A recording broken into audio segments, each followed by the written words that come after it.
சாதி மூளை சலவை செய்யப்பட்ட நோய், அதிலிருந்து வெளியே வந்தால்தான் நிம்மதியாக இருக்க முடியும் என கூறியுள்ள நடிகர் சத்யராஜ், இன்று விஞ்ஞானத்தை பயன்படுத்தி நாம் மேலேதான் செல்ல வேண்டுமே தவிர சாதியை பிடித்து தொங்கிக் கொண்டு இருக்கக்கூடாது என தெரிவித்துள்ளார். ஜாதிங்கிறது ஒரு பெரிய அது ஒரு மூளை சலவை செய்யப்பட்ட அது ஒரு நோய். உண்மையிலேயே அதுதான். அதுலேருந்து வெளியே வந்தால் தான் நிம்மதியாக இருக்க முடியும். இன்னைக்கு நான் இங்கே நின்று பேசுறதுக்கு காரணம் சாதி கிடையாது.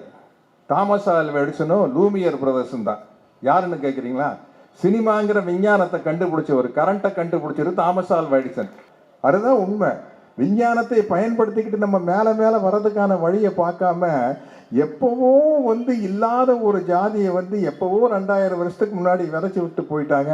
அதை பிடிச்சி தொங்கிட்டு இருக்கிறதுல என்ன பிரச்சனை? நீ யோசிச்சு பாருங்க. ஒரு சரியான வாய்ப்பு கிடைச்சுன்னு வச்சுக்கங்களேன், ஏழை பணக்காரன் ஆயிடுவான்.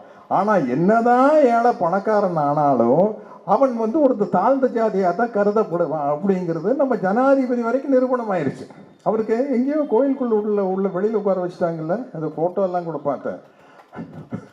அப்புறம் எங்கேயோ பார்லிமெண்ட்லேயும் கூட என்னமோ பூஜை நடந்தப்போ சைடில் நிற்க வச்ச மாதிரி ஒரு செய்தி கேள்விப்பட்டேன். அதனால் இந்த சாதி தான் முதல்ல ஒழியணும் அப்படின்னு தந்தை பெரியார் அவர்கள் சொல்லுவாங்க.